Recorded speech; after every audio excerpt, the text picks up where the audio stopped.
Tonight, the winter storm slamming parts of the east at this hour. The accidents, the treacherous driving, the images coming in now. And now record-breaking cold coming in for millions across the country. Whiteout conditions, drivers blinded by the snow, the accidents in the east, cars and trucks skidding off highways. Ice falling from a big rig smashing through the windshield of another vehicle. And tonight, much of the country now facing those record-breaking cold temperatures in single digits or well below zero. Lee Goldberg standing by with the forecast. Tonight, after years of the U.S. standing with Ukraine, the war of words. President Trump tonight calling President Zelenskyy a dictator. The president saying 24 hours ago that Ukraine shouldn't have started the war, even after the world witnessed Russia invade Ukraine. Tonight, Zelenskyy saying Trump is living in a disinformation space. Also tonight, the sweeping cuts coming to the Pentagon. Sources telling ABC News Defense Secretary Pete Hegseth is calling for cuts, the most in more than a decade. Is the defense secretary also looking to remove a number of top generals? What we've learned tonight. A deadly mid-air collision, two planes crashing into each other, one plane then plunging to the ground. And the Delta crash, the cranes that have arrived to pick the passenger jet off that Toronto runway. And tonight, what we've now learned about that crash, the black boxes now recovered. Amid questions about the crew's experience, what Delta's CEO is now saying. Tonight, authorities say this selfie tells the story. The suspects charged with breaking into the homes of pro athletes across the U.S. while they were away, while some were in games, including Patrick Mahomes and Travis Kelce. What authorities saw in this photo. Tonight, the mother who gave up a baby boy at 5 months old after learning she was implanted with the wrong embryo. She gave the boy to his biological parents, and what she's saying tonight. The measles outbreak in the U.S. is expanding, what health officials are now warning. Tonight, the tears witnessed by so many, the chilling moment on the tennis court. The match halted, the tennis star suddenly breaking down because of who she saw in the stands. The lunar lander now in orbit just above the moon's surface tonight, the rare and spectacular view from the far side of the moon. And we told you about the seal discovered in the middle of the street in the Northeast, the rescuers who arrived. Hello. Tonight, the team now caring for the seal, and what an update right here. You'll see how that seal is doing now. From ABC News World Headquarters in New York, this is World News Tonight with David Muir.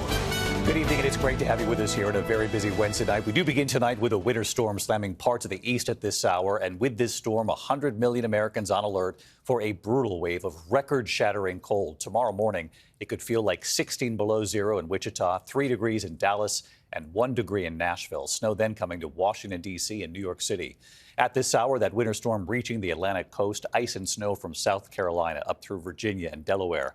Tomorrow, snow showers from Washington to New York. The images tonight, heavy snow still falling in Norfolk, Virginia. Multiple accidents. Part of Interstate 64 shut down. Icy roads around Oklahoma City as well. A semi-truck blocking lanes on I-40 today. A chunk of ice blowing off a big rig, smashing through the windshield of another vehicle on Route 78. This is in Pennsylvania. And a dramatic avalanche rescue in Colorado right here. A snowmobiler pulled out alive after an hour buried in the snow. Meteorologist Lee Goldberg standing by with the forecast, the snow and this record-breaking cold coming. And ABC's Faith Abubey leading us off with the images coming in tonight. Tonight, that cross-country winter storm now slamming the East Coast with snow, sleet, and freezing rain. Whiteout conditions in Norfolk, Virginia. First responders working wrecks all over the city. Interstate 64 shut down for a time. Traffic backed up for miles. The city bracing for up to 10 inches of snow. From Raleigh to Richmond, the conditions making for a treacherous ride home. Like they say in driving class, drive defensively. The system moving east after dumping nearly a foot in the plains. And after devastating floods killed at least 14 people. Parts of Kentucky now dealing with up to a foot of fresh snow. In the west, sheriff's body camera showing the frantic race to rescue a snowmobiler who got buried in an avalanche Monday near Vail Pass in the Colorado Rockies. Just uncovered him. He is breathing. The victim, buried for more than an hour, miraculously still alive. The record Arctic air ramping up the lake effect snow machine. The roof of this massive warehouse collapsing in Williamstown, New York. Not far from there, the town of Camden declaring a state of emergency. And new dashcam video shows the dangerous drivers are facing all over the country. Watch that again. Josh Keating says he had an angel with him when a chunk of ice that flung off an 18-wheeler smashed through his windshield. Thankfully, he was able to pull over safely. And David, right now it feels like -6 degrees here in Kansas City. That right there behind me, that is a water fountain almost completely frozen over. And David, tomorrow morning it'll feel like 23 degrees below zero. In those temperatures, frostbite can set in just a half hour. David. Incredible, the ice there behind you. Faith Abubey tonight. Faith, thanks to you again. Let's get right to Chief Meteorologist Lee Goldberg of WABC here in New York. Hi, Lee.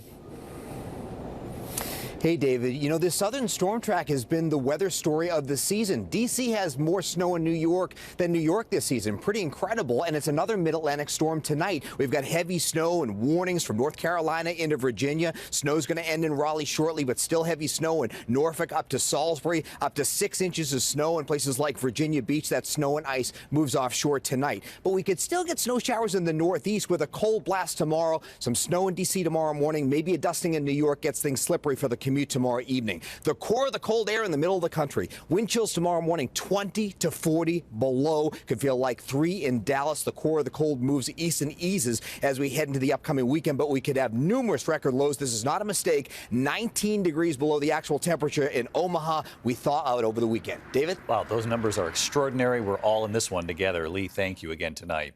This evening, after years of the U.S. standing with Ukraine after Vladimir Putin invaded Ukraine, tonight President Trump now taking aim at Ukraine's President Zelenskyy. A war of words, Trump calling Zelenskyy a dictator. President Trump also said 24 hours ago Zelenskyy never should have started the war, even though the world witnessed Russia invading its neighbor. Zelenskyy responding, saying Trump is, quote, living in a disinformation space. ABC's chief foreign correspondent Ian Pannell from inside Ukraine tonight. Just 24 hours after President Trump falsely blamed President Zelenskyy for Russia's invasion nearly 3 years ago, Trump tonight doubling down and accusing the Ukrainian leader of being a dictator. A dictator without elections. Zelenskyy better move fast or he's not going to have a country left. Got to move fast because that war is going in the wrong direction. Criticising Zelenskyy for what Trump claims are low approval ratings and for not holding elections. Zelenskyy, who's polling over 50% and unable to hold elections while the war rages, calling Trump's accusation Russian disinformation and a Kremlin talking point. Adding, with all due respect, President Trump unfortunately lives in this disinformation space. The escalating war of words threatens to interfere with any potential peace deal to end the war. Today, Vladimir Putin basking in the warm glow of thawing relations with America after that 5-hour meeting between senior Russian and American officials without Ukraine present. Praising Trump, the Russian leader saying the talks had gone well and he'd like to meet the American president. On Capitol Hill tonight, though, some U.S. lawmakers mixed about this new budding relationship. Vladimir Putin is a gangster. He's a gangster with a black heart. He makes Jeffrey Dahmer look like Mother Teresa. President Trump ran on the idea of bringing peace, and that's what he's going to deliver. U.S. allies in Europe, who Trump says failed to bring peace, gathering for the second time this week in Paris for an emergency summit. David, tonight's real alarm about this apparent sudden shift in U.S. policy, not just here in Ukraine, but in Europe too. And amid the war of words, the Russian bombing continuing, more drones here in Kyiv tonight. David? Ian Pannell tonight from Kyiv. Ian, our thanks to you again. The other breaking headline tonight involves the Pentagon. We have learned this evening President Trump's sweeping budget cuts will target the Pentagon next, the deepest cuts in more than a decade. Sources telling ABC News Secretary Hegseth could be planning to fire some military generals. And tonight, the firings have already affected military veterans who worked at the Department of Veterans Affairs. Here's our senior political correspondent, Rachel Scott.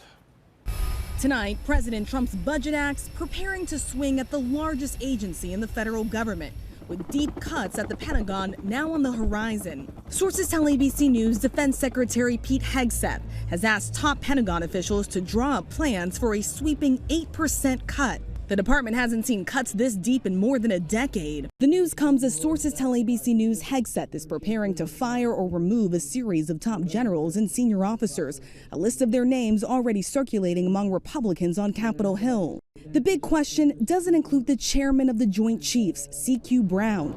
Hegseth once said Brown had to go, but on the new secretary's first day in charge, he held back. And other members of the Joint Chiefs of Staff. handling with it right now. Look forward to working with them. The Pentagon also has a huge civilian staff, some 878,000 people. Stand up, Elon. And President Trump has instructed Elon Musk to dive in as the billionaire moves to slash the federal workforce. He will be looking at military too. The layoffs already impacting those who have served. 1,000 workers fired from the Department of Veteran Affairs. Democratic Senator Tammy Duckworth says some of them work for the Veterans Crisis Hotline, fielding calls from veterans dealing with mental health crises and suicidal thoughts. She says the VA is now trying to hire those workers back. It's a middle finger to our heroes and their lives of service. Andrew Lennox, who served as a Marine in Iraq, Afghanistan, and Syria, was just fired from his job at the VA in Ann Arbor, Michigan. Shock and disbelief, and then just straight anger, because then all I started hearing were these sound bites of parasitic, unproductive, lazy, entitled government workers. And all I can think about is from my experience, like nobody was telling me I was lazy, in Afghanistan when I'm sleeping in a hole. Tonight, the Pentagon is confirming they are moving forward with that 8% cut, totaling around $50 billion. The Pentagon says that money will now be redirected to other defense priorities for the Trump administration, David. All right, Rachel Scott tonight. Rachel, thank you. There's been another deadly plane crash tonight. Investigators are on the scene of a deadly midair collision just outside Tucson, Arizona. The small planes crashing into each other near the runway at Marana Regional Airport. One plane landing safely, the other plane plunging to the ground. 2 people were killed. The airport does not have an air traffic control tower.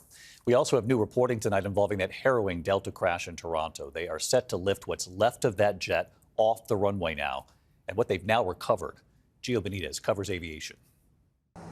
Tonight, cranes on the runway in Toronto as crews work to remove the wreckage of that Delta Airlines plane that crash landed. Investigators reviewing these images now showing the plane making its descent, its landing gear appearing to collapse, the plane flipping onto its back. Passengers inside suspended, upside down, hanging by their seatbelts.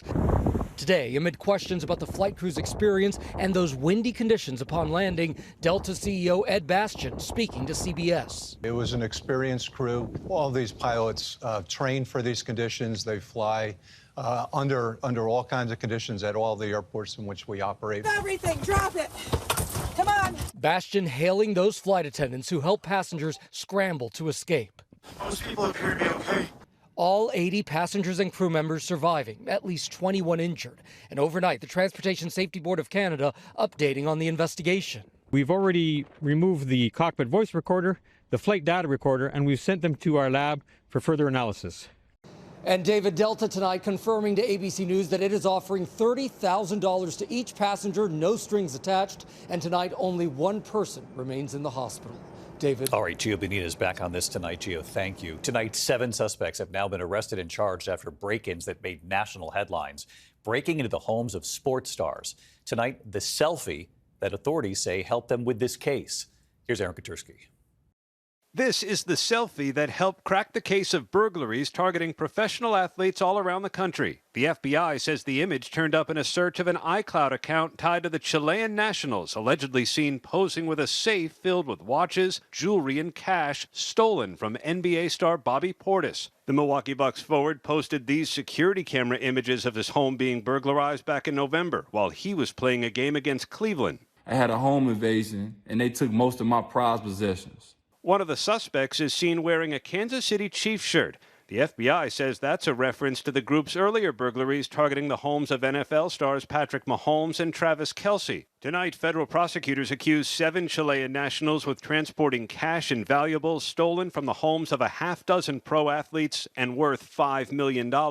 Police believe a different South American theft group targeted the California home of Nicole Kidman and Keith Urban. Police say the 2 stars were not home at the time, and investigators aren't sure the thieves even knew whose house they hit. It's not just celebrities and athletes, David. These South American theft groups are targeting upscale homes all around the country. David? Eric Katersky back with us tonight. Thank you. We turn now to the mother who gave up a baby boy at 5 months old after learning she was implanted with the wrong embryo. Here's Nightline anchor Juju Chang. Tonight, a Georgia woman is suing her fertility clinic after a heartbreaking IVF mix-up. Krystena Murray was implanted with the wrong embryo, only to later give up the 5-month-old baby boy she desperately loved. I was his whole world, and having to hand him to complete strangers. Krystena, a former nurse, says she knew something was off the minute she saw her newborn. She and her sperm donor were white, but her baby was African American. My first thought was he's absolutely beautiful. He's gorgeous. And my second thought was, what happened? You knew? I knew immediately. I was hoping it was a mix-up in the sperm donor and that he would be genetically somewhat mine. But my next thought was, if he is not mine and he's someone else's embryo, can he be taken? Immediately fear. Immediately fear. And a DNA test would confirm those fears. Probably one of the worst moments of my life. What little bit of hope I had that maybe it was the sperm and that he was mine was gone. Krystena says the clinic found the biological parents, who were also clients. They sued her for custody, and Krystena gave up the only son she'd ever known. I can distinctly remember walking out with an empty stroller, pushing an empty stroller back to my car. In a statement, Coastal Fertility Specialist says this was an isolated event with no further patients affected, adding the clinic deeply regrets the distress caused by an unprecedented error that resulted in an embryo transfer mix-up. While Krystena says the clinic told her her embryos are accounted for, she's skeptical, and she's speaking out to warn other would-be parents about what she says are the perils of the IVF industry. David? Yeah, what an ordeal. Juju, thank you. When we come back here tonight, there is late word coming in right now. There's been a major decision tonight in the Idaho college murders case, what a judge has just decided. And then the disturbing moment on the tennis court. Take a look. The match suddenly halted. The tennis star breaking down what she told the umpire about someone in the crowd. We'll be back in a moment. Just in tonight, the judge in the Idaho college murders case dealing a major blow to the defense. Brian Kohberger charged with murdering 4 students inside a home in Moscow, Idaho. Just a short time ago, the judge denying all defense requests to exclude evidence, including critical DNA evidence prosecutors say links him to the crime scene. His trial now set to begin in August. The measles outbreak is expanding in West Texas tonight. At least 10 new cases since just Friday. At least 58 cases so far. Most of the patients are unvaccinated. Health officials are working to vaccinate others to try to contain the outbreak. When we come back here, that tennis star breaking down on the court what she tells the umpire about who was in the crowd. And later, that seal you saw right here found in the street. What's happened now? To the index of other news tonight, a chilling scene during a match at the Dubai Tennis Championships. Emma Raducanu becoming visibly upset during her match. Breaking down, she told the chair umpire a man who'd been fixated on her was sitting just a couple of rows away. Security taking him out while she hid behind the chair right there. Authorities say that man had approached her just the day before. Spectacular new images tonight from the far side of the moon. Check it out. The Firefly aerospace lunar lander sending back these images tonight. The lander orbiting about 75 miles above the surface now, set to touch down on the near side of the moon March 2nd. When we come back here tonight, we showed you the seal pup discovered right in the middle of the street. Well, you have to see this tonight. ABC World News Tonight with David Muir, sponsored by Pacific Life, creating financial security for nearly 160 years. Finally tonight here, saving the seal, America Strong. Tonight, the very happy ending to that very unusual sight in New Haven, Connecticut, the seal found in the middle of the street. It's the story we first reported on 2 nights ago here. New Haven police officers responding to a call about a gray seal on a downtown street. With the help of conservation officials, they were able to rescue the young seal pup and transport it about an hour east to Mystic, Connecticut, to the Mystic Aquarium's Animal Rescue Clinic. The veterinary team there determining the seal is about 5 or 6 weeks old, a male, dehydrated, and underweight. The medical team believing he got disoriented and went inland about a quarter to a half mile from the water. And right here tonight, hey, David. Sarah Callan from Mystic Aquarium's nonprofit Animal Rescue Program. I am here with our famous seal from New Haven. This guy is doing fantastic. We're very happy to report that his rehabilitation is going great. Volunteers helping marine mammals and sea turtles in need along about 1,000 miles of coastline. The police officers coming to visit the pup. We want to make sure the little guy gets the help he needs. Mystic came through and was able to get the seal, and thankfully it's okay. Tonight, Sarah and the care team telling us that pup is getting better, and they hope to return the seal to the wild in the months ahead. That team doing great work at Mystic Aquarium. We'll keep you posted, hopefully back to the wild soon. I'm David Muir. I'll see you tomorrow. Good night. Thank you for making World News Tonight with David Muir, America's most watched newscast.